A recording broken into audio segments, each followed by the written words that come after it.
নমস্কার বন্ধুরা, মৌসুমি রান্নাঘরে সবাইকে স্বাগত। কাঁচা কলার কোপ্তা নিরামিষভাবে রান্না করব। আর আমার মনে হয় এই রান্নাটা প্রায় সবার বাড়িতেই হয়ে থাকে, আর অনেকেই অনেক সুস্বাদু এই রান্নাটা করতে পারেন। আমি কিভাবে করি সেটাই আজ আপনাদের সাথে শেয়ার করে নিলাম।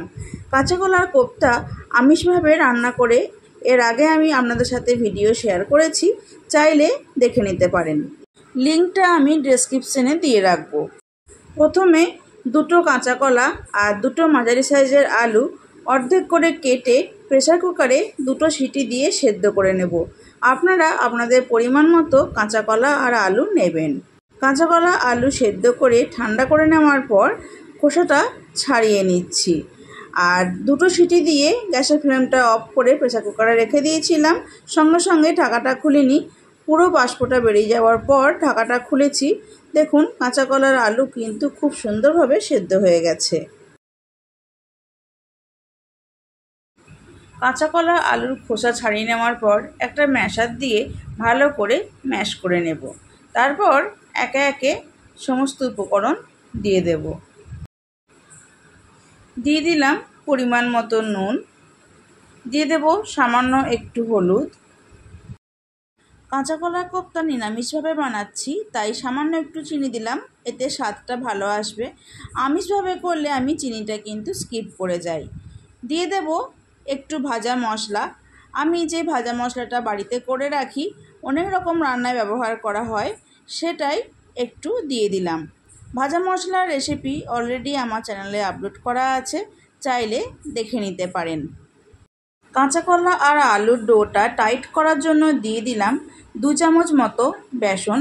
তারপর সব কিছু খুব ভালোভাবে মেখে নেব।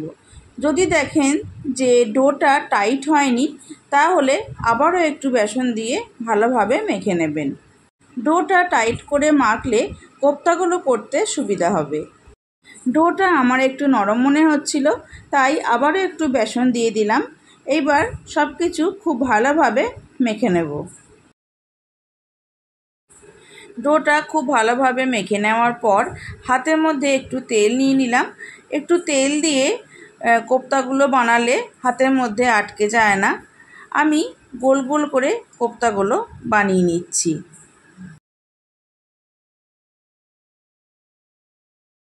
সমস্ত কোপ্তা বানিয়ে নেওয়ার পর কড়াই গরম করে দিয়ে দিয়েছি সর্ষের তেল।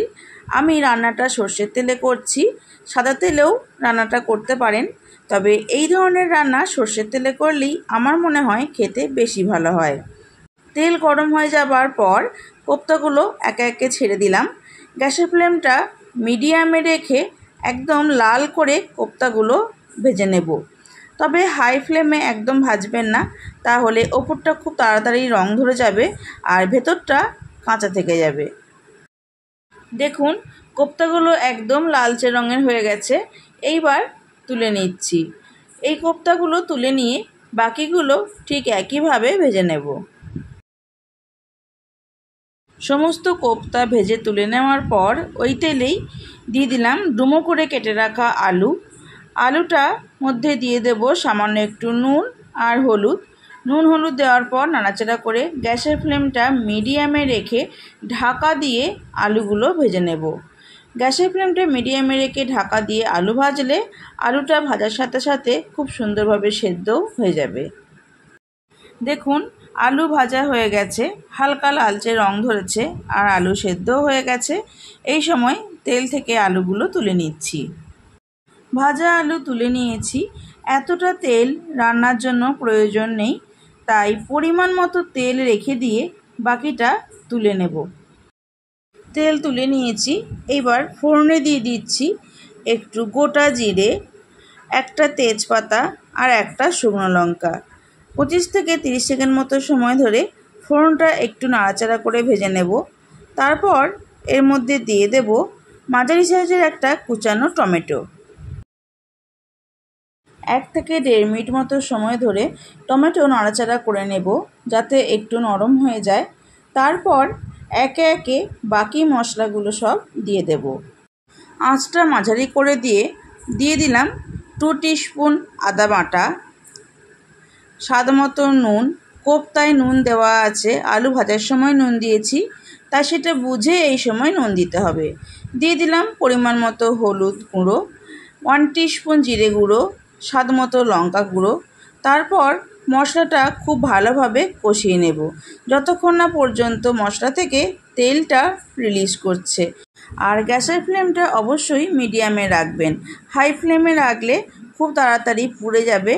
আর যেহেতু এটা নিরামিষ মশলা, জিরে আদা বাটা, আদা একটু বেশি ভাজা হয়ে গেলে তেঁতো ভাব চলে আসে, তাই মিডিয়াম আছে আস্তে আস্তে মশলাটা কষবেন, দেখবেন রান্নার স্বাদ ভালো হবে।